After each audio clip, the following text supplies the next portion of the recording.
Our next story is from Syria. Yesterday, we told you about the violence that erupted there between the new rebel-led government and Syria's Alawite minority. Today's story is also about a minority there, the Kurdish people. Thankfully, it's good news this time. Syria's government has signed an agreement with the Kurds. They have agreed to absorb the Kurds into the new Syrian state. Kurdish people have been recognized as an integral part of Syria, and they have been promised their right to representation. On the surface, this seems like a breakthrough, and it was met with optimism and cheers. Here's our report. Syria's foreign ministry has put out this video. It shows two of the country's most powerful fighters together, both suited up and signing documents. On the right is Syria's new interim president, Ahmed al-Sharaa. He led the rebel group HTS, the group that ousted former Syrian President Bashar al-Assad last December. He is now in charge of the country. On the left is Mazloum Abdi, the leader of the Syrian Democratic Forces, or SDF. This is a US-backed militia led by Kurdish people. The Kurds are an ethnic group spread across multiple nations. They are a minority in Syria, Iraq, Iran, and Turkey.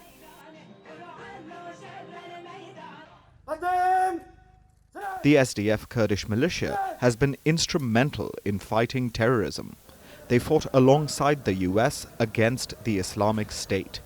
The SDF helped bring about ISIS's downfall. This brought vast territory under SDF control. The group set up a parallel government there, not under the control of Bashar al-Assad, nor the rebels that opposed him. But their de facto autonomy has been questioned recently. Ever since the Syrian rebels ousted Bashar al-Assad. Ahmed al-Sharaa and his group said that they wanted to unite Syria, not let it splinter into multiple states. To achieve this, it was essential to reach a deal with the Kurds, to bring their territory under Damascus's control. And it seems this has finally been accomplished. Mazloum Abdi put up this post. He says that the new agreement is an opportunity to build a new Syria. The news was greeted with joy in Kurdish-controlled territory.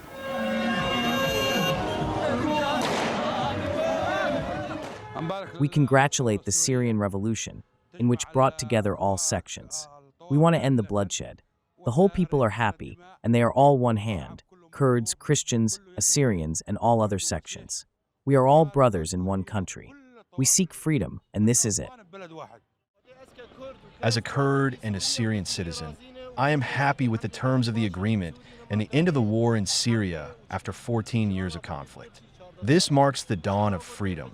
Though the timing is not ideal due to the tragedy our brothers and sisters on the coast are enduring.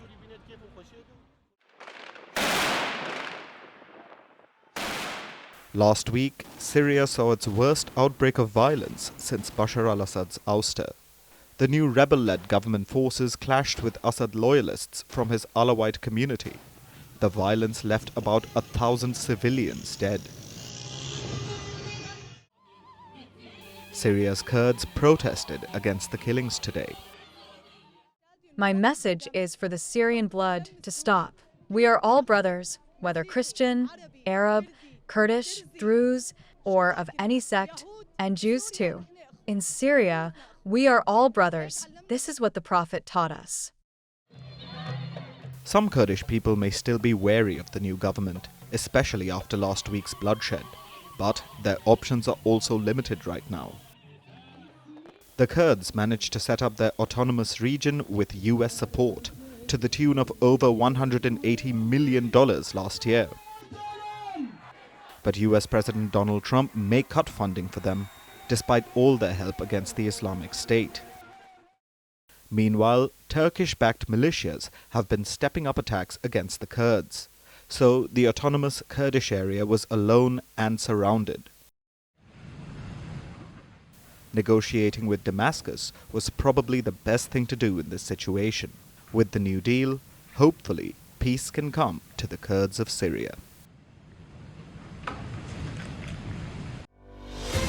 Merci beaucoup. Hi, how are you? Very well, thank you. Thank you for being here. Namaste, Mr. President. Bharat Kelogan, Komeri Namaste. How many people generally follow you in interviews? Typically, in a month, we have viewers up to 150 million. That's more than twice the population of France.